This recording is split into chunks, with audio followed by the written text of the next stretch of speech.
Hello and welcome to Unprofessional Engineering. My name is James. And you got Luke.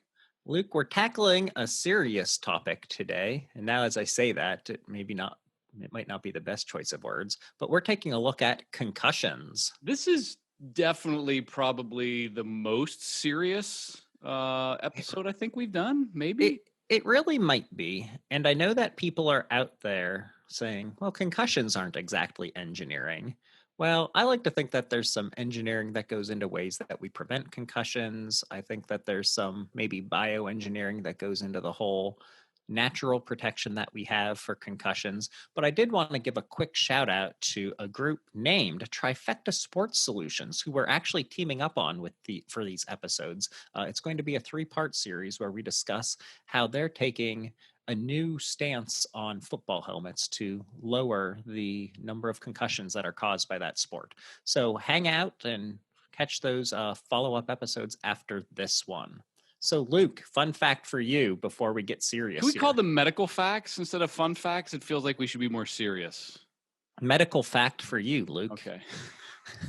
Concussion is derived from the Latin word concuteri, meaning to shake violently. Oh, I thought that's when you put meat and cheese on a plate. That's also very similar. Okay. Slightly more delicious. Sure, true to read. Concuteri. So I do think we need a bit of a disclaimer. I know you're going into this episode all willy-nilly, but take zero medical advice from this episode. My goodness, yes. Do not use this episode in any way to self-diagnose, treat, prevent, whatever. We're just putting information out there. So just keep that in mind, that everything we're saying is straight off of WebMD for the most part. Yeah. Well done, Luke. Keeping the lawyers away from us. I'm trying. Oh, well done. So what can you tell me about concussions? So a concussion is essentially no I had to think about it for a second. A concussion is essentially whenever your brain is inside of your head, and which is a good thing because your brain outside of your head is a bad thing. See how medical we're gonna get here, James?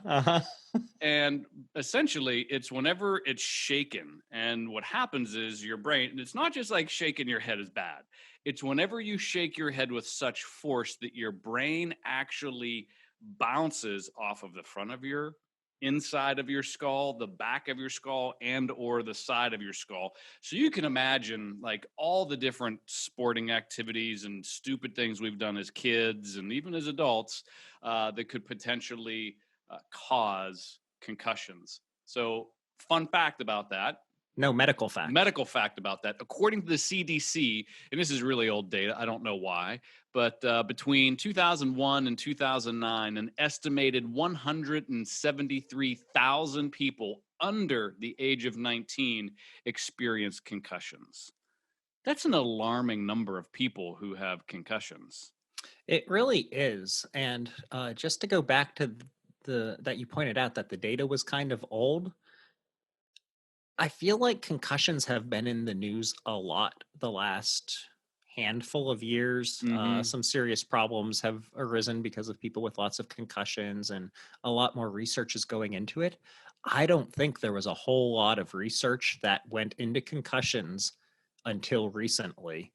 And I don't think we really understand them that well just yet. There still seems to be a lot of debate about them, about are they really a physical issue versus a psychological issue, different Mhm. things like that. And it's really scary to think that this is something that affects so many people, but the medical community has really spent very little time investigating it up until this point. Yeah, and it disproportionately affects, see, I'm speaking like a doctor, it disproportionately affects younger people and older people. When you're in that middle zone where you and I are, it doesn't The really sweet affect spot. us because Yeah. we're not doing stupid things. We're not playing high school sports. We're not falling down because we got a bad hip. Because we're old, right? So I mean, you're close to that.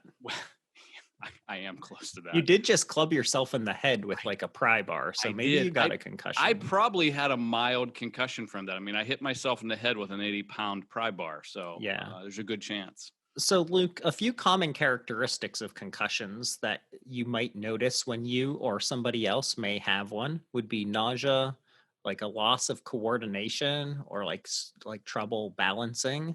I have a loss of coordination all the time, so I don't know if I pick up on that one. Confusion, slow reaction times, memory loss is a big one, and slurred speech is also Oh, another big sign of it. I want to read the whole list because when you read the whole list, which is crazy, Go for it. you could understand why it's so difficult to diagnose these more specifically. So confusion, you mentioned, clumsiness, slurred speech, nausea, vomiting, headache, balance, blurred vision, sensitivity to light, sensitivity to noise, tinnitus or ringing in the ears, or tinnitus, people pronounce it differently, irritability, change in behavior, difficulty concentrating, loss of memory, fatigue, sleeplessness, loss of consciousness, forgetfulness, such as repeating yourself, slow to respond to questions, problems with sleep, depression, and problems with taste or smell. So when you have a list of symptoms that long, so I don't know about you, but I'm super forgetful. I know you are. I feel pretty sluggish. I have sensitivity to light, it's not a concussion. So like when you have, these types of symptoms and you got to kind of tie these all together and you got to see when the onset of them is, it can make it really difficult to understand. And it's not like you can like take like a blood test because it's your brain that has the issue. It's not like they can just be like, oh, you have, a concussion. Like it's literally, I mean, you've seen them do the tests, they're holding things up, doing eye tracking. They ask them a series of questions. So it's pretty difficult to detect. I feel like the real issue comes in, like if you're an older person or if you're any person, we don't need to say older like you, Luke, but if you fall down on your own and you smack your head, um, assuming all else is okay, it's probably going to be really hard for you to detect any of these symptoms on your own. Like you're already forgetting that it happened or being forgetful about it, but like a vacant facial expression, you're not really going to pick up on that on your own, like Yeah. for yourself. Even memory loss or slurred speech, you're probably not going to pick up on. But when other people are around, they might be the ones that are more able to realize that something isn't right. Hmm. And I think those symptoms become more apparent to somebody like that. And I'll give you a quick story. I think most people probably have, unfortunately, some sort of concussion story. Fortunately for me, I don't think I've had one, but then again, what do I know, right? But as I've bragged about in the past, I was, a well-renowned member of the Turkey Bowl championship teams Well at renowned. Benzinger Park in beautiful St. Mary's, Pennsylvania. But one year we were playing a rather large version of the Turkey Bowl. It was rather nice out, and I was on offense. And I mean, when you're built like this, you're going to be a standout receiver Yes. and a great cornerback. And so, dual threat here, playing both sides of the ball. I was out there as a receiver, and I did probably like a 5 yard get hit with the ball, catch it, start running, and some dude came and tackled me, and I mean head first into my thigh, takes me down. Like giant bruise on my leg. Oh, it hurts. Go back to the huddle. Dude comes back to the huddle with us. I don't remember his name, but we're like, hey man, like you're in the wrong huddle. Yeah. But what play? Well, we're not telling you. You're not on our team. Go on your side. Yeah. Okay. What's the play? He clearly had some. No idea what was going on. Didn't know which side of the ball he was Oh, supposed to be playing. We started asking him like how he feels and stuff, and he said, a little dizzy, stars, all that stuff. So we eventually made him go sit out and not play anymore for the rest of the day. So I thought that was pretty responsible of us. But I mean, I've never seen anything like that. Guy straight up didn't even know which side of the ball he was supposed to be on when he yeah. kept playing after one big hit. So really scary, but at least in that instance, it was very obvious what was happening. So the other thing too that I thought was interesting was, and again, a big thank you to WebMD because I found most of my stuff, if not all of it, off of WebMD. Things that predispose you to concussions, and again, this is medical, so like the way they write this stuff. So I actually have a note that WebMD is funny. I'll talk about that later. So some things that increased your risk: falls, particularly in children or older adults, playing a contact sport, that makes sense. Lack of proper safety gear. But then they start to list cars, motorcycles, bicycles. It's like I'm not supposed to go in a car because I'll get a concussion. I mean, the list is just, goes on and on and on. Or any other action that could cause a blow to the head, being hit or struck with an object, military service. And my guess is military service is probably because of, maybe, combat or the physical training they do. I imagine that. And then the other one was earlier concussions. Apparently, once you have one concussion, it's like you're kind of predisposed Yeah, it seems that to way. future ones, it seems like. Yeah, and I'll get into it. I'll get into it a little bit more later on, but having a concussion and then receiving a second one is super bad. Yeah. Not like, I mean, if it heals fully and then you get another one, not good, but not like getting a second concussion on top of one that hasn't healed yet. Yeah, really bad. A medical fact for you, Luke. Shoot. About 300 TBIs, or traumatic brain injuries, occur each year as a result of sports, according to some study published in the Journal of Athletic Training. Also, female athletes have higher rates of concussions than their male counterparts in the same sports, according to American Physical Therapy Association. I don't know why that would be. I was trying to think through that one. It didn't give a good reason why, but apparently females are more susceptible than males to concussions. So here's so I'll get to the high school data now then, since you are there. So the worst sport by far, or I'm sorry, the number 2 sport is boys football with a 10.4 per 10,000 athlete exposure. So next, so coming in third place is girls soccer, 8.19 per 10,000. And then say that again. Kickball, did you say? Soccer. Oh yeah, soccer. Yeah, girls, yeah. Girls soccer. And then boys hockey comes in fourth place with 7.69 per 10,000. The only sport that has a higher concussion rate is cheerleading. Oh. And most of the cheerleading rates are higher when they're practicing and not in competition. So like typically in competition, it's football, soccer, hockey, they're really bad.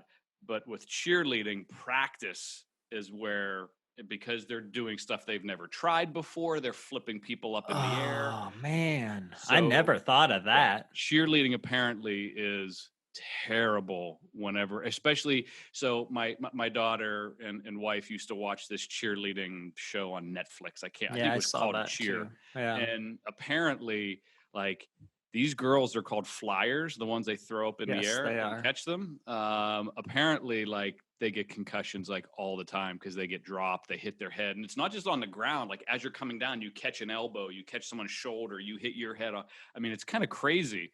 If you're thinking, like, it's like everybody says, oh, I would never let my son play football. I'm like, I'd never let my daughter do cheerleading because or your son. Or my son. Though the son's usually not the flyers, I guess. Yeah. But yeah, no, that's all very fair. The worst. Have you ever seen the cheerleading stuff where, like, I guess a lot of places, especially in high school, have gotten rid of the like tosses because of the injuries like that, but also where people get impaled on fences and things like that because they get tossed wrong. Ugh. Okay, so this is terrible. But anyways, let's take a quick break for a word from our sponsor. I've been saying WebMD, so I have to assume it's WebMD. Goodness gracious, they should, but it does not seem like they are sponsoring us. I think we should give a quick shout out again to Trifecta Sports Solutions. Thanks for reaching out to us, team, to do this cool series with you. Catch up with them on 2 more episodes coming up about the process they took to design a football helmet that's using all new technology and really reducing the rates of concussions. I also have a couple shout outs here, Luke. Shoot. David C. Let's see. Oh, so David C wrote in and said, you guys are to podcasts what Mark Rober is to YouTube. I don't know who's Mark Rober. So after looking up Mark Rober, I totally agree. His 14 million subscribers are right in line with ours. He also offered to sponsor an episode, David C did, and suggested one on open source electronics like Raspberry Pi or Arduino. That would be an excellent one. So I said, no, I don't want to set up all the effort of sponsoring one, but thank you. I do appreciate it. Maybe we should set up one of those Patreon, like begging kind of things for people to give us money. But I appreciate that, and I do love the idea of Raspberry Pis. One additional shout out, Darren A, titled his email lubricants. So I was a little bit worried. That's one that goes right in the trash. Right? Just delete that one. But he recovered saying, first off, you guys are great. I don't think my truck's radio has played music since I found you guys. Oh. Your metric conversions are completely absurd, and I love them. He also says, I own a machine shop on the side, like Xometry, but way smaller, less advanced, and no website. So this sounds like my kind of guy. I was really entertained. This guy. Yes, but he also then went into, different kind of lubricants and like how machines use different types of oil and things like that. So kind of interesting stuff there. Very cool. Anyways, if you would like a shout out, if you want some of our amazing stickers, if you want to sponsor us, if you have just the need to say hi, how about you email us at unprofessionalengineering@gmail.com. And make sure that you subscribe, like, share, comment, all that sort of good stuff. And remember, you can always yell at your smart device to play the Unprofessional Engineering podcast. That was really good, Luke. Thank you. I don't know. I really liked that one for some reason. So the next thing I have to talk about is treating concussions. Did you have more that you wanted to go into about where you get the injuries, football, cheerleading? I don't think I have anything about injuries rugby per se. Is rugby on that list? It Actually, feels like it should be. We had a conversation with our Trifecta friends. Yeah. Rugby is actually lower because they tackle differently. So they don't wear helmets in rugby, and they're probably safer about how they tackle as well then. That's the thing too. Like even I remember hearing something about concussions where back in the days when playing football, they would wear the leather helmets.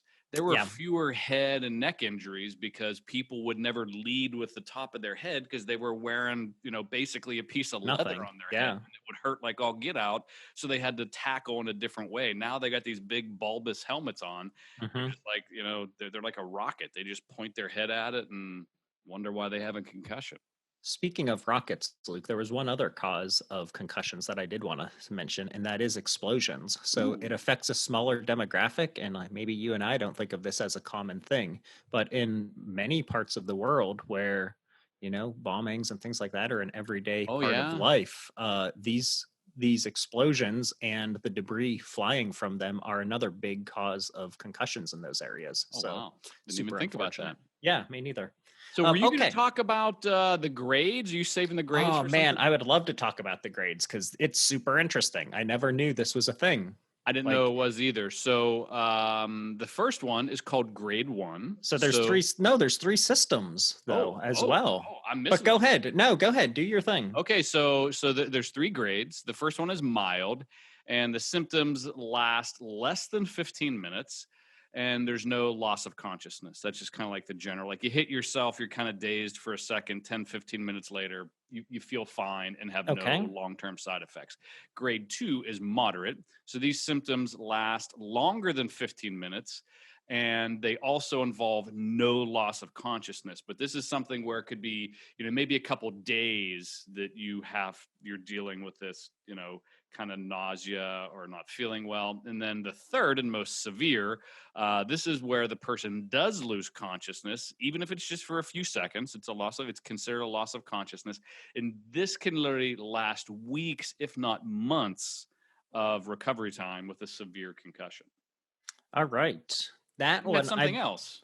Yeah. So I believe you were looking at the Colorado Medical Society scale of assessment. So there's 2 others, the CAN2 scale and the American Academy of Neurology scale. Okay. So CAN2, they're all very similar. They're very similar. CAN2, a concussion is categorized as grade 1 if there's been no loss of consciousness and post-traumatic amnesia lasts for less than 30 minutes after the injury. If loss of consciousness occurs, but it lasts less than 5 minutes, the post-traumatic amnesia lasts for more than half an hour, then this is classified as a grade 2 or a moderate one on the CAN2 scale. And finally, if the victim loses consciousness for more than 5 minutes, which feels like an eternity to me. Oh my goodness. 5 minutes, can you imagine? No. And post-traumatic amnesia persists for more than 24 hours, then the concussion is considered a grade 3.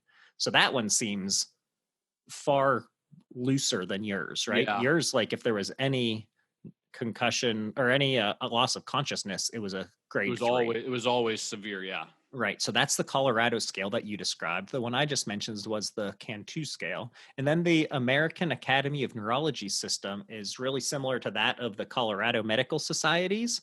But according to the American Academy of Neurology, a victim of grade 1 concussion may experience some transient confusion, but the concussion symptoms will resolve in less than 15 minutes, and no loss of consciousness occurs. A grade 2 concussion is exactly the same, except the symptoms last for more than 15 minutes. And a grade 3 is any that result in a loss of consciousness, whether it lasts a few seconds or several minutes. So it's almost identical to. Yeah, so those two are very similar. And then I'm just trying to think through, like, I don't know what the NFL does. So here's the NFL has one. Okay, do they have their own? They do. Oh, weird. Can you walk and play the game? Yes. Okay. You don't have concussion. Go ahead, play.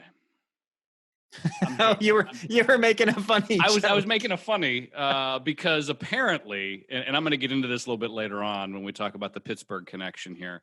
Apparently, the NFL was like major denial in some of the things that were going on. There was a lawsuit. We'll talk about some of that stuff.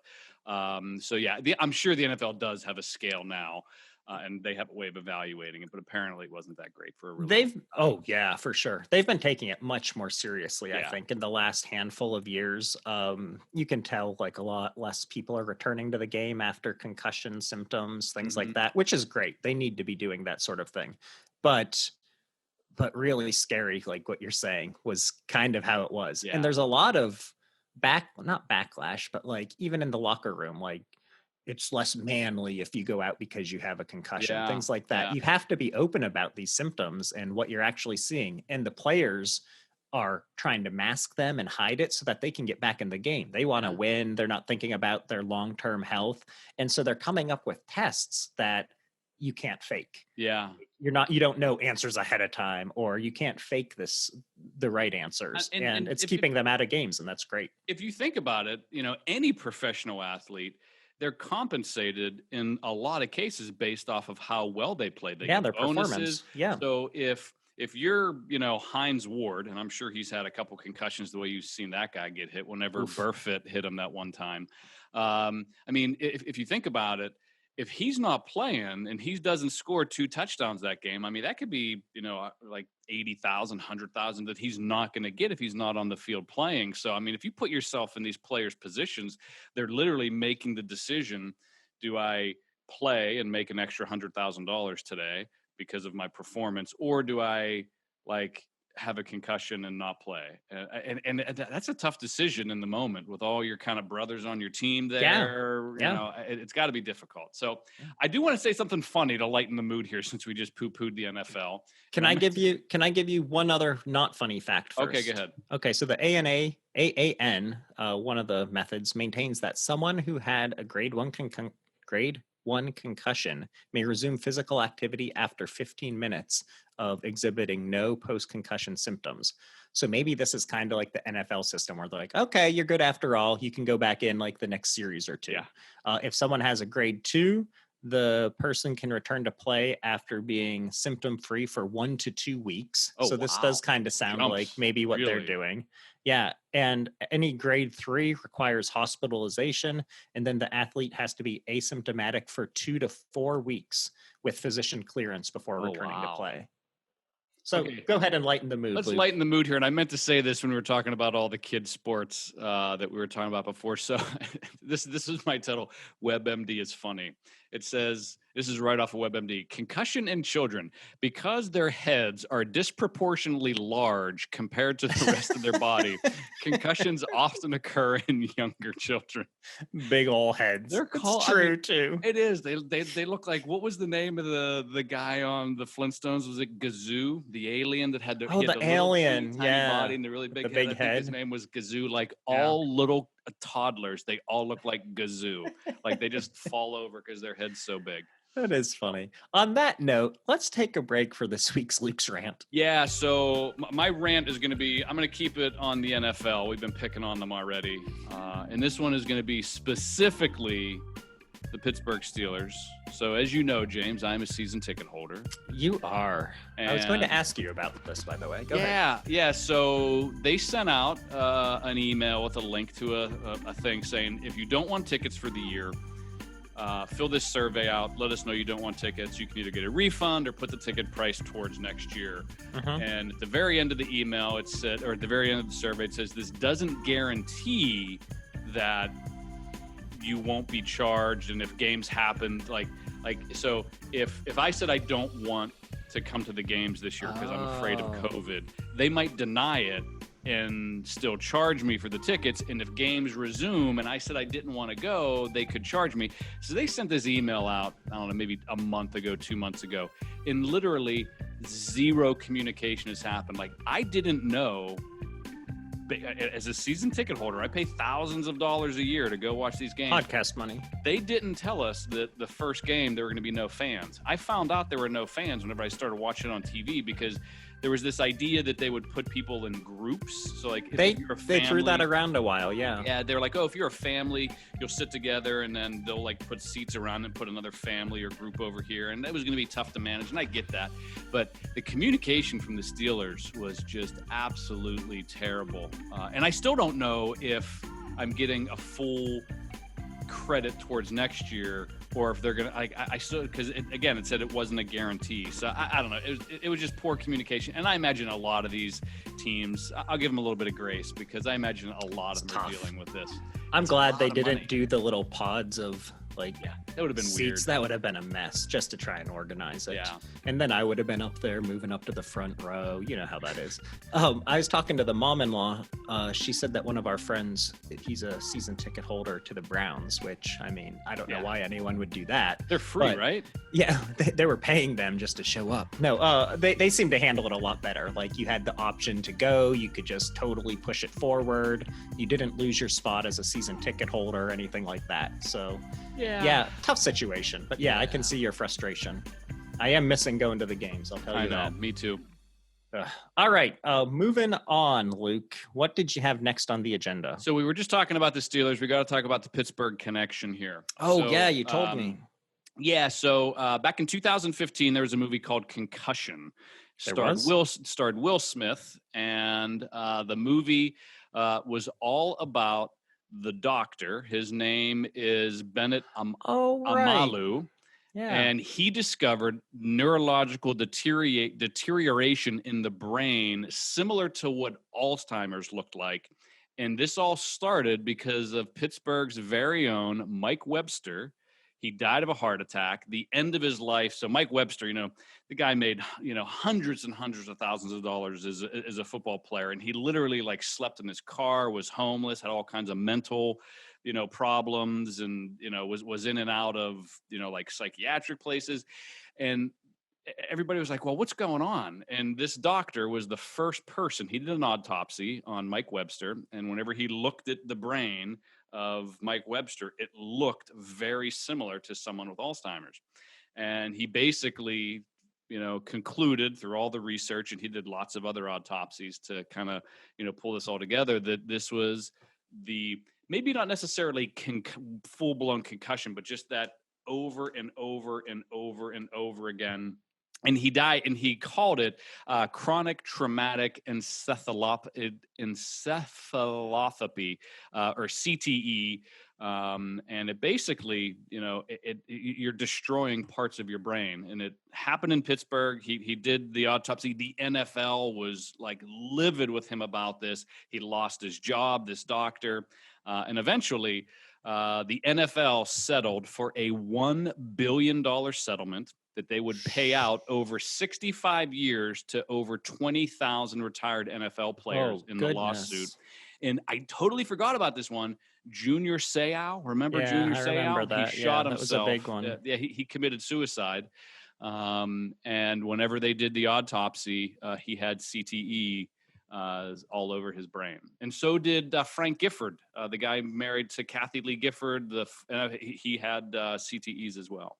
Yeah, and I know they mentioned that about a lot of modern day players or people that are still alive that act in maybe a rash fashion. Yeah. I've heard people remember when Antonio Brown got totally crushed The by your favorite linebacker from the and Bengals, totally knocked him he got out. really weird the next year. And then like that's when he really started to go off the deep end.